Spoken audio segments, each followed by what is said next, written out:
বুঝবেন মুসলমান, ভাতিজা পরীক্ষা দিবে, দাখিল পরীক্ষা বা এসএসসি পরীক্ষা। এই চাচার কাছে এসে বলে, আমি আগে বললাম কেন ওয়াজ সব আপনার দিকে মাত্র দেখে দিকে ওয়াজ না করলে হইব। এটা মনে করেন চাচা কথা, কিন্তু আপনারা কইতেছি না, বুঝাইতেছি। আবার কইেন না আমার দর থেকে হুজুরে নগদ আজকে। বন্ধু ভালো করে বুঝবেন, ওনার মনে করেন ভাই নাই, ভাতিজা পরীক্ষা দিতে যাবে, কিন্তু উনি হলো আন্তর্জাতিক হিংসুটে, উনি না, বুঝাইতেছে। আবার ঘুষা মুষা দেয়নি, ডরাই তো, কথা কনাকা পরিচিত তো, মার দিলে তো করার কিছু নেই, মুরব্বী না।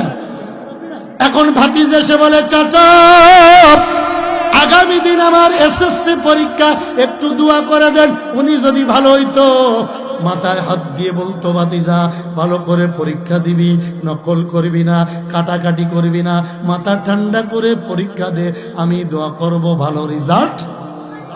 এই যুবকরা কথা কষ্ট, ভালো রেজাল্ট ওই আইতাছে আমার যুবক, দেখ ঠিক কিনা, কাতারে কাতারে আইব বেটা। বহুত যুবক আমার ফোন দিছে, হুজুর কত নাইবেন। বন্ধু বিরিয়ানি যদি না দেয় আমার মারিস না, চাপা দিয়ে। বন্ধু ভালো করে বুঝবেন, আছে আমি বুঝি ওটা গরু 1 কেজির দাম 800 খবর আছে। এই যুবকরা একটু কথা বলেন। এবার ভাতিজা এসে বলতেছে, চাচা পরীক্ষা দেব, দোয়া করেন। এই চাচা হলো হিংসুটে। চাচা ডাক দিয়ে বলে, রে ভাতিজা পরীক্ষা দিয়ে লাভ নাই, তুই ফাঁস করতি না। এমন চাচা মতলবে আছে না নাই? আরো জোরে। এই যুবকের এদিকে চাই, এদিকে চাই, এদিকে চাই। হারারায় তো আসবে, কারা কারা থাকবি? নারায় থাকবি, হারারায় থাকবি তো? আল্লাহর কসম আমি থাকতাম না, তোরা চাইছ। ওয়াজআলনা নাওমাকুম সুবহাতা, ঘুম হয় ইবাদত। কি 12টার 1 মিনিট পরে ওয়াজ হইব না, এর আগে মুনাজাত, ঠিক কি না? ভালো করে বুঝবেন। এবার উনি বলতেছে, ভাতিজা পরীক্ষা দিয়ে লাভ নাই, পাশ করবি না, এটাও মুনাফিকের চরিত্র, ঠিক কি না? ভাতিজা কষ্ট পেয়ে ডাক দিয়ে বলে, মালিক আমার বাপটা যদি থাকতো, আজ আমার জন্য কত দোয়া করতো, মাথায় হাত দিয়ে দোয়া করতো। চাচার কাছে গেলাম, চাচা বলে পরীক্ষা দিয়ে পাস করতি না। ও আল্লাহ, তুমি আমাকে পাস করার ব্যবস্থা করো। এবার ভাতিজা পরীক্ষা দিছে, কিছুদিন পরে রেজাল্ট আউট হইছে। নারায়ণপুর কলেজ থেকে পরীক্ষা দিছে বা স্কুল থেকে, এবার রেজাল্ট আউট হইছে। এবার রেজাল্ট চেয়ে দেখে গোল্ডেন প্লাস, আলহামদুলিল্লাহ কও। রেজাল্ট আগে গরিপুর যে গাড়িতে উঠে কুমিল্লা যায় 5 কেজি রসমালাই আনছে।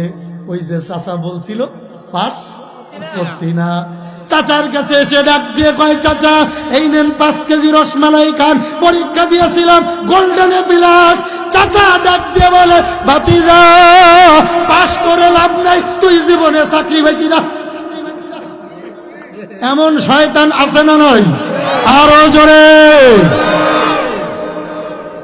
এবার ভাতিজা আরো দুঃখ পাইয়া ইন্টার পাস করছে, এবার বিসিএস ক্যাডার হয়ে গেছে, বা আরো অনেক পড়াশুনো করে এবার চাকরির জন্য ইন্টারভিউ দিছে, মতলব থানার টিওনো হয়ে বাইর হইছে। আলহামদুলিল্লাহ। এবার 10 কেজি রসমালাই নিয়ে আবার চাচার কাছে এসে ডাক দিয়ে বলে, চাচা আমার তো চাকরি হয়েছে, মতলব থানার টিওনো। চাচা ডাক দিয়ে বলে, ভাতিজারে টিওনো ফিওনো এ লাভ নাই, চাকরি পেয়ে লাভ নাই, জীবনে তুই বেতন পাইতি না। এমন আজি সাপ এই কুমিল্লায় আছে না নাই? জোরে জোরে জোরে। এই জন্য নবীজি বলেন, অহংকার যে করবে, তাকাব্বুরি যে করবে, আমল যত হোক আমলগুলি ধ্বংস হয়ে যাবে।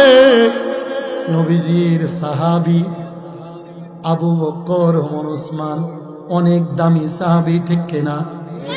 গুরুত্ব দেন। আলোচনার ভিতরে যাচ্ছি, যা কিছু বলছি এবার আমার দিকে চান। নবীজির সাহাবী ওমরে ফারুক রাদিয়াল্লাহু তাআলা আন, নাম কি? সবাই বলে আরো জোরে।